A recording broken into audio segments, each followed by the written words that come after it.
আল্লাহ পাক রব্বুল আলামিনের কাছে সবচেয়ে পছন্দনীয় যে ধর্ম তার নাম কি? আল্লাহ বলেন ইন্নাদ-দীনা ইনদাল্লাহিল ইসলাম, নিশ্চয় আল্লাহর কাছে গ্রহণযোগ্য যে দিন, যে ইসলাম, যে ধর্ম তার নামই হচ্ছে ইসলাম। যেখানে ইসলাম আছে ওখানে শান্তি আছে, যেখানে ইসলাম নাই ওখানে শান্তিও। হাত উঠায় থাকেন। আসুক না যত বাধা, যত জার সাইক্লোন, রসুলের পথে মোরা চলবই, এ জীবন বাজি রেখে দিনের নিশান মোড়া আল্লাহর জমিনে উড়াবই। ঠিক না বেঠে? আসুক না যত বাধা, যত জার সাইক্লোন, রসুলের পথে মোরা চলবই, এ জীবন বাজি রেখে দিনের নিশান মোড়া বাংলার আকাশে উড়াবই। আমি কামানের মুখোমুখি দাঁড়িয়ে, আমি কামানের মুখোমুখি দাঁড়িয়ে আল্লাহু আকবার বলবো। আরো জোরে আল্লাহু আকবার। আসুক না যত বাধা, যত জার সাইক্লোন, রসুলের পথে মোরা চলবই, চলবই, এ জীবন বাজি রেখে দিনের নিশান মোড়া আল্লাহর জমিনে উড়াবই। সবাই রাজি? আল্লাহ কবুল করুন, আমিন। ও মুসলমান ভাইরা, এবার আসুন। আপনি মনে করবেন আমি নামাজ পড়ি আমি মুসলমান, আমি রোজা করি আমি মুসলমান, আমি যাকাত দেই আমি মুসলমান। না না না, মুসলমান হতে পারবা না। অনেকে মনে করে আমার বাবা মারা গেছে, আমার দাদা মারা গেছে, 3 দিন পর 40 দিন পর কোরআন খতম করব, মনে হয় আমার বাবা দাদা আমার মা জান্নাতে চলে যাবে। এতই সহজ? ও মুসলমান ভাইরা, দিলের কান দিয়ে কথাগুলো বোঝার জন্য চেষ্টা করবেন। আল্লাহ পাক রব্বুল আলামিন জান্নাত সৃষ্টি করেছেন, আবার জাহান্নামও। বলেন তো দেখি, পৃথিবীর জমিনে দল কয়টা? আল্লাহর পক্ষ থেকে দল কয়টা? আল্লাহর পক্ষ থেকে দল কয়টা? আল্লাহ ঘোষণা দিয়েছেন পৃথিবীর জমিনে 2টা দল। নাম্বার 1 হিজবুল্লাহ, আল্লাহর দল। 2 নম্বর হচ্ছে হিজবুল শয়তান, শয়তানের দল। আল্লাহর দলে যারা থাকবে তারা চলে যাবে জান্নাতে, আর শয়তানের দলে যারা যাবে তারা চলে যাবে জাহান্নামে। বলতে পারেন হুজুর আমাকে দলিল দেন, দলিল দেন। কুরআনুল কারীমের মধ্যে কোথায় দলিল আছে দলিলটা দেন। আমার আল্লাহ পাক রব্বুল আলামিন বলেন আল্লাহু ওয়ালিয়ুল্লাযীনা আমানু ইখরিজুহুম মিনায-যুলুমাতি ইলান-নূর। আল্লাহ বলেন আমি আল্লাহর উপর যারা ঈমান এনেছে। কার উপর? আমরা ঈমান আনছি কি আনি নাই? ঈমান আনি নাই। কেমনে ঈমান আনলাম? কেউ বলে হুজুর আমার বাবাই ছিল মুসলমান এই জন্য আমি মুসলমান, আমার দাদাই ছিল মুসলমান এই জন্য আমি মুসলমান, আমার দাদা, আমার বাবা, আমার 14 গোষ্ঠী সকলের খাতনা করা আছে এই জন্য মুসলমান। নামাজ কেমনে পড়তে হয়, রোজা কেমনে করতে হয়, কেমনে কোরআন পড়তে হয়, কেমনে হাদিস পড়তে হয়, কেমনে আমল করতে হয়, কেমনে আল্লাহর হুকুম আহকামগুলো মানতে হয়, অনেক আল্লাহর বান্দা নামধারী মুসলমান জানে না। এরকম মুসলমান বাংলার জমিনে আছে না নাই? আপনাদের এলাকার কথা বলতেছি না, আপনাদের এলাকার কথা বলে বিপদে পড়বো নাকি? মুসলমান ভাইরা গভীর মনোযোগ দিবেন। আল্লাহ পাক রব্বুল আলামিন আমাদেরকে কি বুঝাতে চাইলেন? আল্লাহর উপরে ঈমান আনার কথা আল্লাহ বললেন। আমরা কি বাস্তবে ঈমান এনেছি? ও মুসলমান ভাইরা, বরঞ্চ আল্লাহ পাক রব্বুল আলামিন বলেন ওয়া আনা মিনাল মুসলিমিন।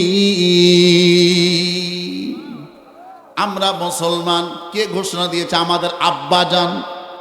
আমাদের আব্বা কি? আমাদের জাতির পিতাকে। আরে ভাই কথা কন না কেন? আমাদের জাতির পিতাকে। না না, হইল না। বাংলাদেশের মানুষ তো নবী ইব্রাহিমকে জাতির পিতা অনেকে মানে নাই, আর একজন রে মানছে, আছে না নাই?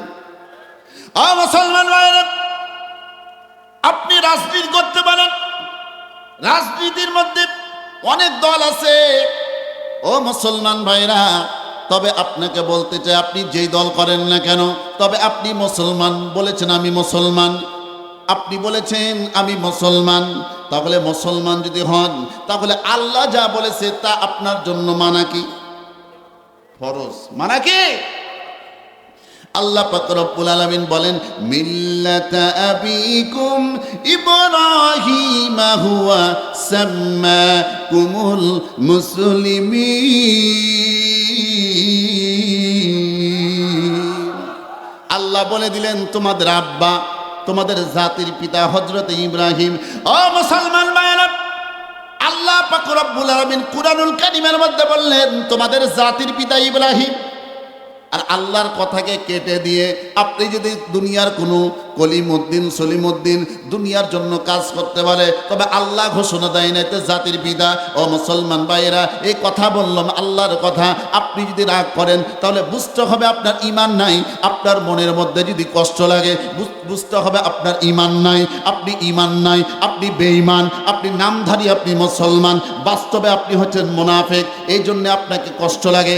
আল্লাহর কোরআনের পক্ষে কথা বললে যদি কষ্ট লাগে, আর বেঈমানদের যারা দুনিয়ার জমিনে ইসলামকে ধ্বংস করার জন্য চেষ্টা করে, ইসলামকে বিলীন করার জন্য চেষ্টা করে, ইসলামকে ধ্বংস করার জন্য চেষ্টা করে, তাদের বিপক্ষে কথা বলা যদি তোমার গায়ে যদি জ্বালা পোড়া করে, তাহলে বুঝতে হবে তোমাদের ঈমানের মধ্যে সমস্যা আছে না নাই।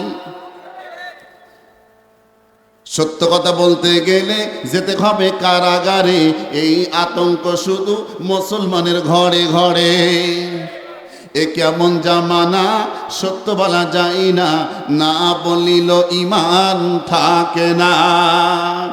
এই কোরআন মানতে হবে পূর্ণাঙ্গ না অপূর্ণাঙ্গ, যে এ কোরআন মানতে হবে পরিপূর্ণ না অর্ধেক, আধা আদি। আমার ভাষা কি আপনারা বুঝেন? আল্লাহ পাক রব্বুল আলামিন বলেন, আফালা তুমিনুনা বিবাদিল কিতাবি ওয়া তাকফুরুনা বিবাদ। কোরআনের কিছু কথা মানবে আর কিছু কথা মানবে না, কোরআনের কিছু কথা মানবে আর কিছু কথা মানবে না। এই সুবিধাবান জিন্দাবাদে মুমিন হওয়া যাবে না। ঠিক না বেটে? কোরআনের কিছু কথা মানবা আর কিছু মানবা না, তুমি মুসলমান হতে পারবা না। পূর্ণাঙ্গ কোরআন মানতে হবে। কি বলেন? মাছ চিনেন কি? মাছ, মাছ চিনেন? মাছ এক্সাম্পল উদাহরণ দিচ্ছি। একজন বাবা বাজারে গেছে, একটা মাছ কিনে নিয়ে এসেছে। এখন সন্তান বলতেছে, মা আমি এই মাছের মাথাটা খাবো। এমন সময় মা কাটছে, কাটার পরে একটা মাথা হয়েছে, এরপরে টুকরা হয়েছে, এরপরে পেটি হয়েছে, এরপরে আপনার ফিসা, ফিসা চিনেন তো? কি বলে এ দেশে? ফিসা হয়েছে। কয়টা আপনার মাথা হলো, টুকরা হলো, এরপরে পেটি হলো, এরপরে ফিসা হলো। ও মুসলমান ভাইরা, গভীর মনোযোগ দিবেন। এখন সন্তান বলতেছে, মা আমি মাথা খাবো। বাবা বলতেছে মাথা না, এটা মাছ। সন্তান বলতেছে না আমি মাথা খাবো। বাবা বলতেছে না এটা মাছ। সন্তানে বলতেছে না আমি মাথা খাবো। তার ছোট ভাই আসার পরে বলতেছে, আব্বা আমি পেটি খাবো। বাবা বলতেছে না এটা পেটি, এটা মাছ, এটা মাছ। এই কথা বারবার বলা হয়। ও মুসলমান ভাইরা, তার মানে বোঝা গেল কি মাথা আলাদা, তবে মাছের একটা অংশ। ঠিক না বেটি? মাছের মধ্যে মাথা হয়, টুকরা হয়, পেটি হয়, ফিসাও হয়, তবে পূর্ণাঙ্গ মাছ না। পূর্ণাঙ্গ মাছ না। ফিসা আলাদা, পেটি আলাদা, টুকরা আলাদা, মাথা আলাদা। আল্লাহ পাক রব্বুল আলামিন বলেন, কুরআনুল কারীমের কিছু মানবা আর কিছু মানবা না, তা চলবে না। এই কুরআনুল কারীমকে পূর্ণাঙ্গভাবে মানতে হবে। এই ঘোষণা দিয়েছেন, তার নামটা কি? আল্লাহ পাক রব্বুল আলামিনের কাছে সবচেয়ে পছন্দনীয় যে ধর্ম, তার নাম কি? আল্লাহ বলেন, ইন্নাদ-দীনা ইনদাল্লাহিল ইসলাম। নিশ্চয় আল্লাহর কাছে গ্রহণযোগ্য যে দিন, যে ইসলাম, যে ধর্ম, তার নামই হচ্ছে ইসলাম। যেখানে ইসলাম আছে ওখানে শান্তি আছে, যেখানে ইসলাম নাই ওখানে শান্তিও আছে। কি উদাহরণ দিতে গেলে দেরি হয়ে যাবে, এজন্য সময় নষ্ট হবে। ও মুসলমান ভাইরা, সামনের দিকে আগে যায়। আল্লাহ পাক রব্বুল আলামিন যে কথাটি বলছিলাম, আল্লাহ বলেন আল্লাহু ওয়ালিয়ুল্লাযীনা আমানু, আল্লাহর উপর ঈমান এনেছে, আনছি কি আনি নাই? আল্লাহ বলেন আমি আল্লাহর উপর যারা ঈমান এনেছে, ঈমান আনার পরে আমি আল্লাহ যে বিধিবিধানগুলো রয়েছে, কোন বিধিবিধান এই কোরআনুল কারীমের মধ্যে যা আছে পূর্ণাঙ্গ, এই কোরআনুল কারীম আল্লাহর হুকুম আহকামগুলো পূর্ণাঙ্গভাবে যারা মেনে নিবে, আল্লাহ পাক রব্বুল আলামিন তাদের ব্যাপারে বললেন আমি আল্লাহ তাআলা তাদেরকে অন্ধকারের পথ থেকে আলোর পথে নিয়ে আসি, অর্থাৎ জাহান্নামের পথ থেকে হেফাজত করে আমি আল্লাহ পাক রব্বুল আলামিন তাদেরকে, আর আমি আল্লাহ তাআলা তাদেরকে জান্নাতের পথে নিয়ে যাওয়া আমি আল্লাহর জন্য ওয়াজিব হয়ে যায়। কাদেরকে জান্নাতে নিয়ে যাওয়া আল্লাহর জন্য ওয়াজিব হয়? যারা আল্লাহর উপর কি আনছে? ঈমান আনছে, আল্লাহ তাআলার বিধিবিধানগুলো মেনে নিয়েছে, তাদেরকে আল্লাহর জান্নাতে নিয়ে যাওয়া ওয়াজিব হয়ে যায়। বলি আল্লাহু আকবার। এবার আসুন, আল্লাহ পাক রব্বুল আলামিন বলেন আমি আল্লাহর পথে যারা চললো, আমি বলেছিলাম আল্লাহর দুইটা দল, একটা হচ্ছে হিজবুল্লাহ আর একটা হিজবুশ শয়তান। ও মুসলমান ভাইয়েরা, মূল কথাগুলো মনে রাখতে হবে। আল্লাহ পাক রব্বুল আলামিন এবার বললেন ওয়াল্লাযীনা কাফারু আউলিয়াউহুমুত তাগুত ইউখরিজুনাহুম মিনান নূরি ইলায যুলুমাত। আল্লাহ তাআলা বললেন যারা শয়তানের পথে চলবে, যারা কাফেরের পথে চলবে। কোন পথে?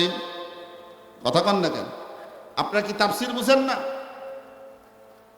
অনেক আছে কোরআনও বুঝে না, হাদিসও বোঝে না, শুধু বুঝে ইউসুফ জুলেখার ঘটনা বললে, কিচ্ছা কাহিনী বললে খুব খুশি, মহা খুশি।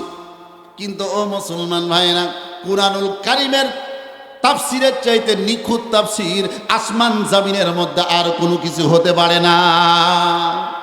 কোরআন থেকে যারা কথা বলে তারা সত্য কথা বলে, ঠিক না বেঠে? কোরআন থেকে যারা কথা বলে সত্য বলে, কিন্তু অনেক মুসলমান এটা বুঝেই না। এবার আসেন, আল্লাহ পাক রব্বুল আলামিন বললেন শয়তানের পথে যারা চলবে, কাফেরদের পথে যারা চলবে, বাতিলদের পথে যারা চলবে, মুনাফিকদের পথে যারা থাকবে, আল্লাহ তাআলা তাদের ব্যাপারে বলেন আমি আল্লাহ তাদেরকে আলোর পথ থেকে অন্ধকারের পথে নিয়ে আসি, অর্থাৎ জান্নাতের পথ থেকে টেনে হিচড়ে আমি আল্লাহ তাআলা তাদেরকে জাহান্নামে আমি আল্লাহ নিক্ষেপ করি। নাউজুবিল্লাহ। ও মুসলমান ভাইরা, এই জন্য আমরা চলবো কার পথে? কোন রাস্তায়? আল্লাহর রাস্তায় চলবো, আল্লাহর পথে চলবো। আমরা নামাজ পড়ি, নামাজ পড়ি না? এশার নামাজও পড়লাম। এশার নামাজে এই কথা বলবেন না, ইশারায় কাজ করবেন। এশার নামাজের সময় সূরা ফাতিহা পড়া হয়েছে কি হয় নাই? ইমাম সাহেব পড়লেন কি আলহামদুলিল্লাহি রাব্বিল আলামিন الرحمن الرحيم مالك يوم الدين إياك نعبد وإياك نستعين إياك نعبد وإياك نستعين। নামাজে বলতেছি আল্লাহ আপনার ইবাদত করি, আপনার কাছে সাহায্য চাই, আপনার আইন মানি। নামাজের মধ্যে বললাম, মসজিদ থেকে বের হওয়ার পরে আল্লাহর বিরুদ্ধে চললাম, রামপন্থী, বামপন্থী, শয়তান ইবলিস যারা আল্লাহর হুকুম মানে না, নামাজ পড়ে না 1 ওয়াক্ত, মদ খায় 5 ওয়াক্ত, বিড়ি খায় 10 ওয়াক্ত, তাদের পিছনে যারা ছুটবে, ও মুসলমান, তাদের নামটা মুসলমানের খাতায় থাকতে পারে না। নামাজের মধ্যে ওয়াদা করতেছেন আল্লাহ তোমার ইবাদত করি, তোমার কাছে সাহায্য চাই, তোমার আইন মানি। নামাজের মধ্যে বললাম, এরপরে শেষের দিকে কি বলতেছি? আমিন। ঠিক না বেটি? শেষে কি বললাম? আমিন মানে কি? কথা বলতে হবে। আমিন মানে কি? কবুল। কি কবুল? আল্লাহকে বলছে আল্লাহ তুমি কবুল করো। আল্লাহকে বলে আল্লাহ কবুল করে নিছে। এখন আল্লাহকে বললেন নামাজের মধ্যে আল্লাহ তোমার আইন মানি, তোমার কাছে সাহায্য চাই, তোমার ইবাদত করি।